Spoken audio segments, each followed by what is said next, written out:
Have you ever wondered what's the secret behind the world's most successful people? How they win friends and influence people with such ease?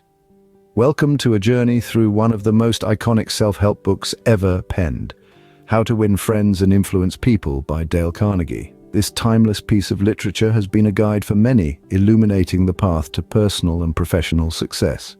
Today, we're going to distill this classic into its essence, highlighting the key points that can help you to transform your interactions and relationships. So, are you ready to explore the principles that have shaped leaders and influencers around the globe? Let's delve into the wisdom Dale Carnegie has shared in this masterpiece. The first part of the book talks about fundamental techniques in handling people. It's a simple yet profound set of 3 principles to guide our interactions with others.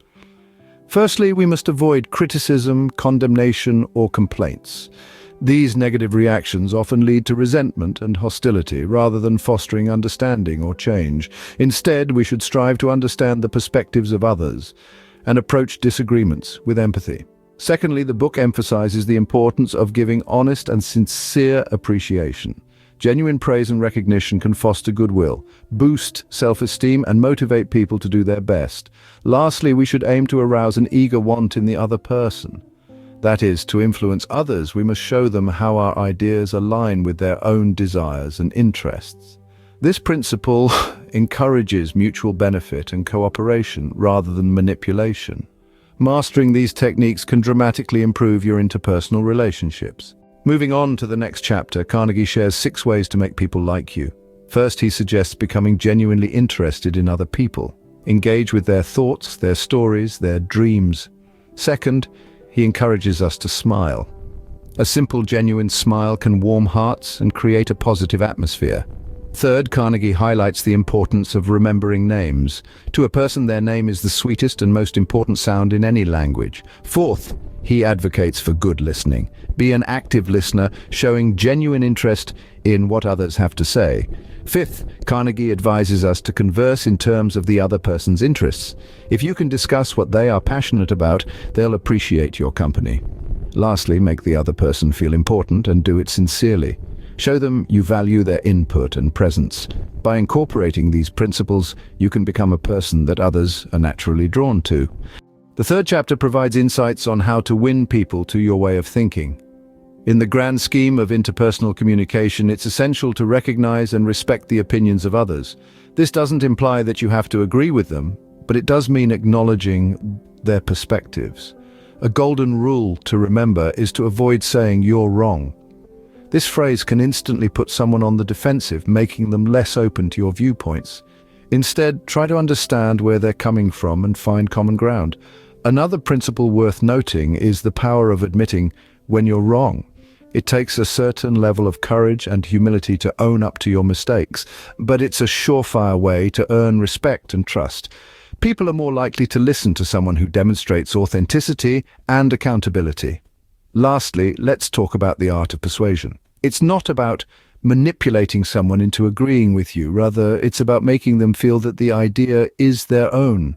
This can be accomplished through subtle suggestion and leading questions that allow them to arrive at your idea on their own. Remember, winning people to your way of thinking isn't about domination. It's about cooperation. It's about fostering an environment where everyone feels heard and valued. These techniques can be instrumental in persuading others and winning them over to your way of thinking. In the final chapter, Carnegie discusses how to be a leader and change people without giving offense or arousing resentment. This is a delicate balance that requires tact, patience, and a deep understanding of human nature. Firstly, Carnegie emphasizes the importance of beginning any interaction with praise and honest appreciation. This sets a positive tone and opens the door for constructive dialogue. It's about highlighting the good before addressing the areas that need improvement. Next, he suggests calling attention to people's mistakes indirectly. Instead of pointing out flaws outright, it's more effective to subtly guide individuals to recognize their own shortcomings. This way, they are more likely to accept criticism and work on bettering themselves. Finally, Carnegie encourages us to make the other person happy about doing the thing you suggest. This is about presenting your ideas in a way that they align with their interests or ambitions.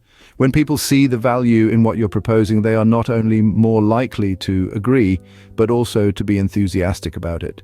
By adopting these principles, you can become a leader who inspires change without arousing resentment. This isn't about manipulating people, but rather it's about understanding and respecting their perspectives while guiding them towards positive change.